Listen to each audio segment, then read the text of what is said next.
Quelle décision dans ma vie j'ai faite pour me ramasser à ce moment maintenant à être sur le bord d'un gymnase à 2h du matin au garde à vous en train de me faire crier après. Salut, ici Captain Adam Horton avec le balado de l'Armée canadienne et pour cette émission, on a deux vedettes des médias sociaux, le caporal James Machalani, qui est aussi un réserviste adjoint médical de la 51e ambulance de campagne à Montréal, et sa copine Catherine Francoeur, qui est aussi une écrivaine. Les deux ensemble ont un empire de médias sociaux qui inclut plusieurs chaînes de YouTube avec des vidéos qui ont été vues au-dessus d'une centaine de millions de fois. Ils nous rejoignent en direct de Laval pour nous parler de leurs expériences ensemble. Bienvenue au balado! Ben, merci de l'invitation. Donc, peut-être pour commencer, la raison pour laquelle on vous a trouvé, c'était vous avez fait une vidéo, une journée dans la peau d'un militaire. Parlez-nous un peu de comment que cette vidéo-là a été conçue. Ben dans le fond, au niveau du recrutement au Québec, le sergent Boulanger est entré en contact avec moi et on discutait beaucoup ensemble de plein de projets au niveau du recrutement possible parce que lui, c'est son travail dans l'armée, moi, c'est mon travail au civil. Les deux, on est dans l'armée, donc on a cette compréhension-là. Et un de ses objectifs qui était vraiment important pour lui, c'était le recrutement de plus de femmes dans les forces. Et on est arrivé à l'idée de faire un jour une vidéo où est-ce qu'on allait prendre Catherine et on allait la mettre dans des choses qui sont très militaires, dans le fond, là, le processus dans l'armée, et pouvoir mettre ça en ligne et montrer aux gens que c'est... Je veux pas dire que c'est plus accessible qu'on le pense, mais c'est de voir la personne qu'on imagine le moins dans l'armée faire ces choses-là. Et cette personne est ma copine Catherine. Et Kat, est-ce que c'était plus accessible qu'on pensait? Ben, je veux dire, c'est relatif. OK, j'ai eu vraiment du fun à filmer cette vidéo-là, mais après coup, parce que, comme je me plais souvent à dire, je pense que j'ai jamais autant pleuré dans un tournage que dans cette vidéo-là, puis ça sonne tellement négatif, mais ce l'est pas parce que le but, c'était justement de me sortir à 100% de ma zone de confort. Puis, tu sais, je veux dire, j'entendais des anecdotes de, bon, qu'est-ce qui se passe dans les entraînements de l'armée, puis tout ça, ben, via Jay, via d'autres militaires, puis, tu sais, moi, je me disais, c'est impossible que je sois capable de faire ça. Carrément impossible. Puis finalement, ben avec justement Jay puis le sergent Boulanger, on m'a vraiment planifié un 24 heures où j'allais vraiment devenir une militaire. Puis c'était vraiment spécial. C'était plus difficile que ce à quoi je m'attendais, je pense, parce que j'étais vraiment pas prête mentalement, soyons honnêtes. Le test force, est-ce qu'on peut en parler? Ouais. C'est ça. Ben déjà, le test force, c'était comme, je sais pas ce à quoi je m'imaginais, mais j'ai vraiment fail misérablement la majorité des épreuves. Puis, Ben, c'est t'as ça. pas passé une épreuve. Ben, exactement, voilà. Fait que pour ceux qui n'ont pas vu le vidéo, on a le lien dans les notes, c'est pas mal bon. C'est ça. À ma défense, on revenait d'une semaine dans le sud où je m'étais bourrée de frites. Fait que c'était peut-être pas le meilleur moment avec aucun entraînement pour faire ça. Mais ça m'a quand même donné une bonne idée de qu'est-ce qu'un test force, puis c'est quoi le niveau minimum de physique qu'il faut avoir pour rentrer dans les forces. Mais après, je suis vraiment contente de l'avoir faite parce que justement, c'était une belle expérience, puis c'est quelque chose que tu peux pas faire dans la vie de tous les jours, tu sais, c'est pas nécessairement accessible, je veux dire, à moins de vouloir, tu sais, t'enrôler puis tout ça, c'est pas quelque chose que n'importe qui peut faire, donc 2 ans plus tard, je regarde mon expérience puis je suis vraiment contente de l'avoir faite.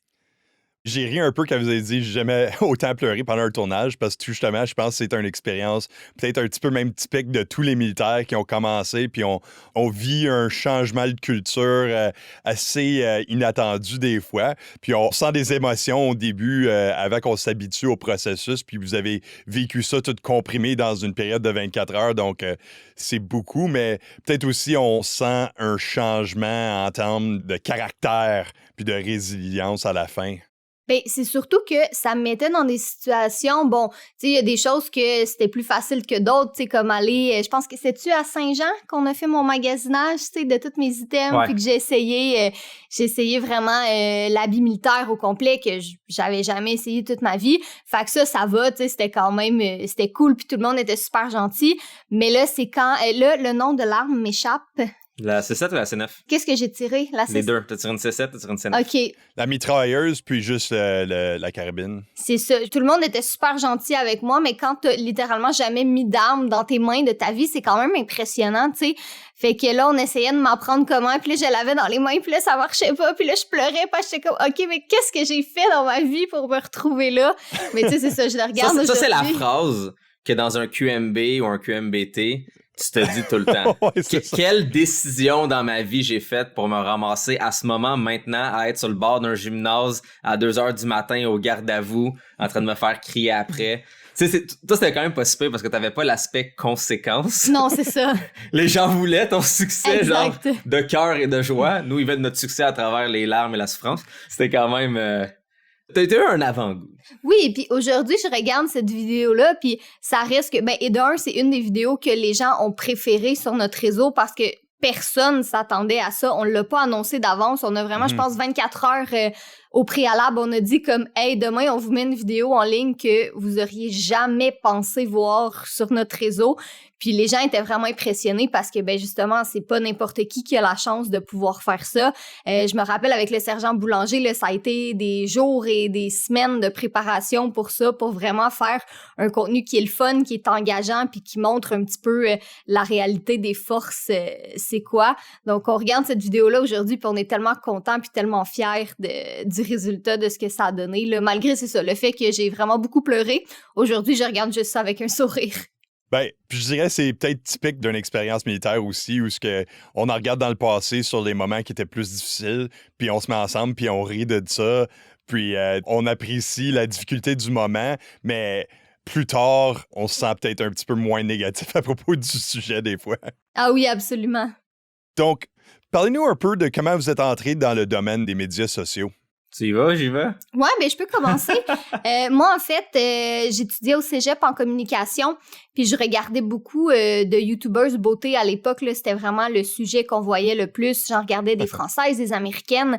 Puis au Québec, il y en avait presque pas. Fait que moi, j'ai décidé de me lancer parce que je voulais faire de la télé. Puis je me suis dit, je peux me pratiquer à être devant les caméras comme ça. Puis c'est ça, j'allais à l'école, je faisais mes vidéos ici et là, puis lentement, ma communauté commençait à grandir. Puis quelques mois après, j'ai rencontré Jay, puis là, il fait un petit sourire parce que je sais qu'il s'attend à ce que je raconte cette anecdote. Mais c'est comme, tout était bien, tout était beau, tout était magnifique. Et là, Jay! Ouais, en fait, je l'ai ajouté sur Facebook parce qu'on avait des amis en commun, on allait travailler sur un projet en commun, puis je l'ai ajouté sur Facebook parce que je le trouvais cute. Yes! Donc, voilà, c'est dit. Mais c'est ça. Fait Votre photo Facebook est importante, mesdames et messieurs. Un petit point gratuit de consultation. C'est ça. Exactement. Puis, après, c'est ça, on s'est rencontrés, j'ai parlé de ma chaîne YouTube parce qu'à l'époque, je gardais ça quand même assez secret, tu sais, c'était pas que c'était embarrassant, mais les gens parlaient pas de ça, tu sais, c'était vraiment comme je faisais ça dans mon coin, mais j'en ai quand même parlé, puis ils étaient tout de suite vraiment intéressés. Puis c'est ça, on s'est dit pourquoi on se lance pas les deux là-dedans. Fait que de fil en aiguille, notre relation a évolué, puis on faisait des petites vidéos pour le fun ici et là. Puis Jay, il avait vraiment beaucoup de compétences techniques, autant en vidéo, en son, en connaissance de matériel. Fait qu'il m'a vraiment aidé à mieux bâtir mon attirail, si je peux dire ça comme ça, puis à te guider vers le droit chemin du succès. Voilà, c'est bien dit. Wow! Puis là, mine de rien, ça fait 9 ans, ça fait 10 ans que je suis sur YouTube, mais ça fait 9 ans qu'on est ensemble, qu'on fait ça ensemble. Donc, ça a été un beau processus. Et Jay, parlez-moi un peu de comment vous êtes entré dans l'armée. Dans le fond, moi, l'armée, j'ai commencé le processus d'enrôlement en 2014. Je travaille devant des ordinateurs continuellement. Back then, j'avais mon entreprise où est-ce que je faisais de la recherche dans le domaine de l'éducation et de la technologie. Donc, je m'étais dit, j'ai envie de faire quelque chose d'autre. J'ai envie que s'il y a une crise, s'il y a un problème, une catastrophe, que je vais pas être devant une télé à me dire c'est triste, que je vais pouvoir y aller puis pouvoir aller aider. Donc, j'ai rejoint l'infanterie en 2015 après mon assermentation pour ensuite aller, faire mon QMB et le reste des cours. Et pendant mon QMB et à connaître un peu l'unité dans laquelle j'étais, le métier un peu, j'ai décidé d'aller transférer comme adjoint médical. C'était plus aligné avec ce que je voulais faire et plus aligné avec moi. Et quand on y pense, c'est fantastique. Je suis logé, payé, nourri, entraîné pour apprendre le domaine médical. C'est un maudit bon deal. Et quand je suis utile, c'est qu'on a vraiment besoin de moi. Donc, c'est un double bon deal quand on y pense. Et non, c'est vraiment pour avoir une facette de plus dans ma vie. Et il y a rien de plus beau que se dire, pourquoi pas l'armée? C'est là. Puis surtout, être dans le domaine médical, militaire en ce moment, ça a été... on dirait que l'occupation est occupée. Il y a bien des choses à faire. Ouais, on a été occupés. Donc, l'année passée, j'ai été justement sur Opération Laser pour les CHSLD. Donc, c'est quand même bien. On rejoint l'armée en se disant qu'on pourra servir notre pays puis on pourra être utile. Et l'année passée, on a été pas mal utile et on a quand même fait beaucoup de bien. Puis on le voyait avec les propres gens qui sont des gens d'ici, des citoyens d'ici, avec leur sourire dans leur visage, qu'est-ce qu'on faisait leur apportait vraiment beaucoup de bien, de joie. Donc, c'est quand même, c'était malgré tout qu'est-ce qu'on dit, puis malgré la situation, une belle expérience. Donc, en dehors du cadre d'Opération Laser, pour ceux qui ne savent peut-être pas, ça c'est la réponse des Forces armées canadiennes envers la pandémie de COVID-19. Parlez-nous un petit peu de votre expérience dans les forces jusqu'à date. Puis ça s'applique à vous deux parce que peut-être un couple ensemble qui aurait peut-être des perspectives différentes de qu'est-ce que ça a de l'air, en tout cas pour des réservistes. En général, mon expérience dans l'armée, ça a été un peu comme un roller coaster. L'unité initiale dans laquelle j'ai été, c'était pas un match nécessairement, ni avec le métier. Et là, maintenant, c'est ça, comme adjoint médical, mon expérience est totalement différente. Et c'est vraiment aligné avec les choses que je veux apprendre. C'est vraiment aligné avec ma façon de voir les choses, si on veut, de pouvoir aider au bout de la ligne. C'est vraiment ça l'objectif. Et c'est assez incroyable parce que grâce à ces compétences-là, c'est des choses que je peux utiliser vraiment dans la vie de tous les jours et vraiment être utile avec ça. Je m'en souviens encore, c'est une de mes meilleures anecdotes. Dans l'armée, on s'entraîne, on fait des scénarios continuellement pour qu'éventuellement ça serve sur le terrain. Et la première fois que mes compétences médicales ont vraiment servi sur le terrain avec un vrai patient, c'était dans un avion en direction de la Belgique au début de la pandémie, quand quelqu'un s'est écroulé dans l'avion. Wow! Ça a été un peu un choc. Oui, on s'en allait en Belgique. C'était une semaine avant que l'information sort, que c'est des lockdowns partout, puis que that's it, on est en pandémie. Donc, c'était un free-for-all dans l'avion, les gens avec des masques, les gens avec des gants, d'autres avec des suits complets, et il y a quelqu'un qui s'est juste écroulé dans l'avion. Et là, je regarde Catherine, je fais comme, oh boy, il y a une urgence médicale. Puis Catherine est comme, reste sur ton siège, reste ici. Puis là, ils prennent le téléphone, puis ils disent, est-ce qu'il y a un médecin à bord? Là, je fais comme, Kat, s'il y a personne qui y va, faudrait que j'y aille. C'est moi l'autorité médicale. Je fais comme, non, reste là, reste ici, bonjour. Je fais comme, Kat, je suis entraîné pour ça. Puis, juste une petite précision, là, c'est pas que j'ai pas de cœur, c'est pas que je voulais pas qu'il aille aider la personne, c'est juste comme on avait des informations, c'était au tout début mars, tu sais, le 6 ou 7 mars. Puis, c'est ça, nous, on s'en allait en Belgique pour quelques jours, puis là, on entendait partout « Coronavirus, c'est dangereux, tout va mal, en Chine, ça va vraiment pas bien », fait que c'était vraiment l'inconnu, puis j'étais comme « Non, il y a clairement quelqu'un de plus médical que toi qui peut aller l'aider, mais bon, finalement, il y avait personne, donc... Fait que j'ai pris ce signe vitaux, j'ai pris le kit, j'ai fait mon anamnèse, et ça a été mon premier patient. Wow! Mais c'est ça, et c'est ça la beauté, c'est on s'entraîne, puis j'ai la chance dans mon unité d'être avec des gens ridiculement compétents de tous les niveaux, de tous les backgrounds. Donc, je suis vraiment comme une éponge dans cette unité-là. J'apporte absolument aucune connaissance médicale de mon côté. Je suis juste là pour absorber toute la connaissance de ces gens-là et j'ai pu l'utiliser cette journée-là et depuis, je l'utilise de plus en plus. Donc, pour moi, c'est surtout ça. Et pour qu'est-ce qui est des choses militaires, c'est juste toutes les choses horribles qu'on a faites qui au bout de la ligne, ça reste ça, là, des cours dans l'armée, qui sont des anecdotes. Et une des personnes avec qui j'ai fait mon QMBT, à qui qu'on a souffert dans nos tranchées à Valcartier, c'est un de mes meilleurs amis, c'est mon avocat aujourd'hui, et on s'est acheté une moto les deux ensemble. Donc, ça a créé vraiment des beaux liens, des personnes qui restent longtemps parce qu'on se comprend dans cette souffrance-là qu'on a vécue. sais, l'affaire, tu parlais dans l'avion, là, j'ai vécu ça, puis j'ai vu d'autres personnes passer au travers de ça. Aussi, c'est le bystander effect, dans le sens que tu te dis, tu sais, il y a une partie de ton cerveau qui est comme, implique-toi pas nécessairement, t'es peut-être pas la meilleure personne, il y a peut-être quelqu'un d'autre, puis il faut t'apprendre à comme pousser au travers de ces pensées-là, puis comme t'impliquer parce qu'il y a peut-être pas personne d'autre. Mais je pense que c'est quand même la beauté dans l'armée avec la façon qu'on est entraîné, c'est de se dire justement, on est là pour servir, on est là pour faire notre part. Donc, ça nous aide à surmonter ça. Je suis pas mal sûr que quelqu'un qui est au cégep en train d'apprendre pour être infirmier est massivement plus compétent que moi pour aller faire ça. Mais est-ce qu'il y a la même drive, la même motivation, puis la même façon de prendre le contrôle d'une situation? Ça, je pense pas. Donc, je pense que c'est quand même un des avantages que l'armée, c'est pas juste du raw skill, c'est tout ce qui l'entoure, puis une façon de pouvoir justement pouvoir l'utiliser de façon pratique aussi. Certainement. Kath, de ton côté, c'est quoi ta perspective sur être la copine d'un militaire? Oui, ben moi, en fait, c'est drôle parce que quand, il y a quelques années, Jay m'a dit qu'il voulait rejoindre les forces, j'avais été vraiment surprise parce que, j'avais pas du tout de connaissance, en fait, du domaine militaire, mais vraiment pas. En fait, la seule chose que je me rappelle, c'est que plusieurs années, là, je pense que j'avais 11 ou 12 ans, j'avais été sur la base militaire de Bagotville parce que mon père, qui pilote d'avion, il faisait un show aérien. Puis on était transportés dans les mêmes véhicules, de la base à notre hôtel, on était transportés dans les mêmes véhicules que les militaires. Puis moi, je me rappelle que je trouvais ça comme super impressionnant, de voir plein d'hommes en uniforme. Ben, je dis hommes, mais je veux dire, c'est juste parce que dans les moments où j'étais, il y avait pas de femmes à ce moment-là. Mais c'est ça, j'avais trouvé ça comme super impressionnant. Mais c'était vraiment la seule expérience que j'avais, fait qu'on dirait que, puis tu sais, bon, ce qu'on voit dans les films, là, mais on s'entend, ce qu'on voit dans un film américain, c'est pas du tout Ouais. la même expérience que vous vivez ici. Fait que je comprenais pas trop pourquoi, mais tu sais, je me suis dit, si c'est ce qu'il a envie de faire, pourquoi pas? Fait que je l'ai supporté là-dedans, puis c'est ça, on a commencé à vivre ensemble parce qu'on habitait chacun chez nos parents, mais on a commencé à habiter, à vivre ensemble au moment où il faisait son QMB les week-ends. Fait que moi, je le voyais revenir souvent comme super sale, puis parce qu'il était dans les tranchées. Fait que au début, je trouvais ça spécial parce que je comprenais pas trop l'attrait. Mais là, après plusieurs années, puis après, bon, l'avoir vécu très, très minimalement, moi aussi, de mon côté, l'expérience, et je réitère le très, très minimalement, je comprends plus pourquoi quelqu'un voudrait rejoindre les forces aujourd'hui.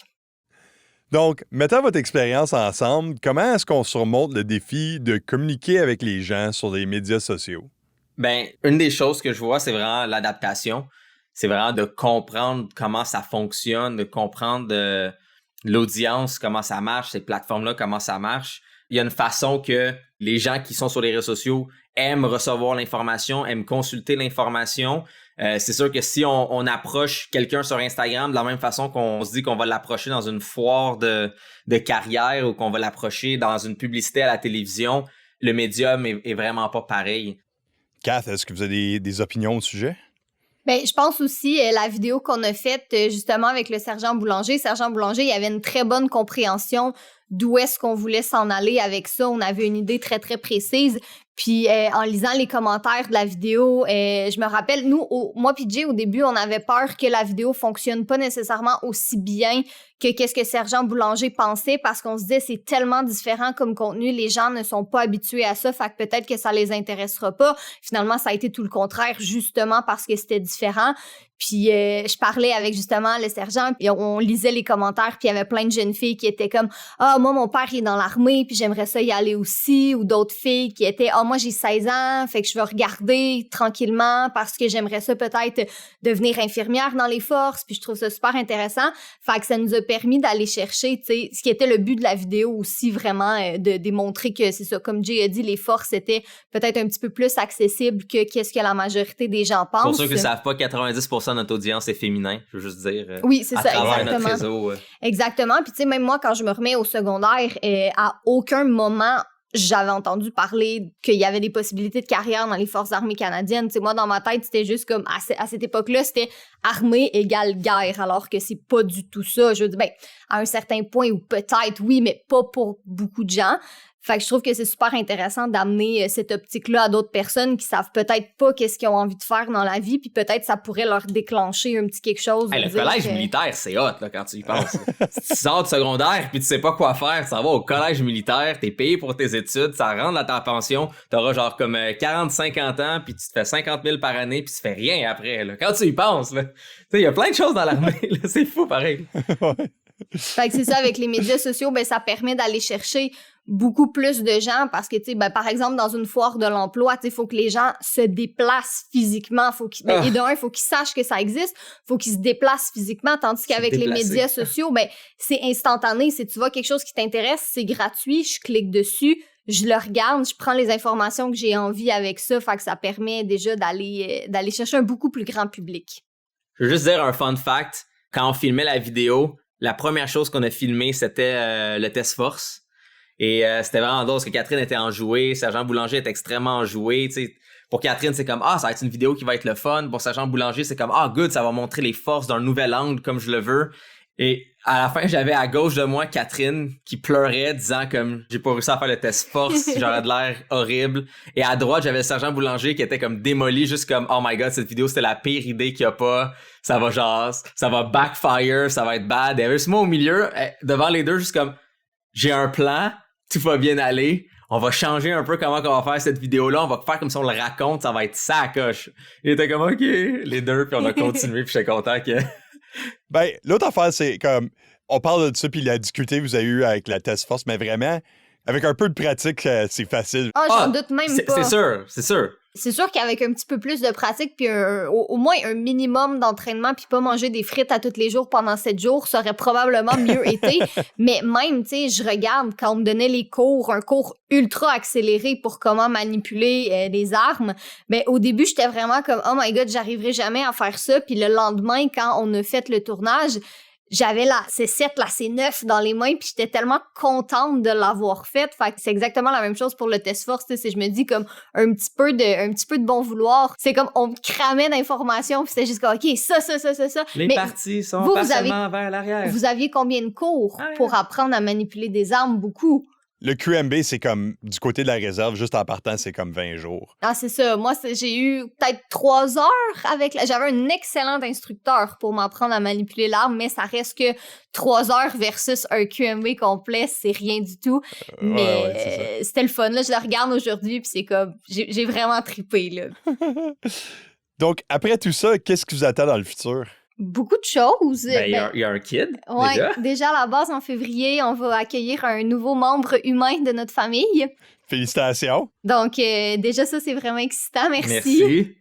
On retravaille notre entreprise, on change le nom de Girly Addict Media vers un nouveau nom qui met plus en valeur toutes les différentes choses qu'on fait, parce qu'on fait pas juste du YouTube et du Instagram. Catherine est écrivaine de 2 séries best-sellers, incluant la première série qui est en train d'être produite en ce moment par Amalga pour être une série peut-être à TVA ou à Illico, c'est encore en train d'être vu. Cool.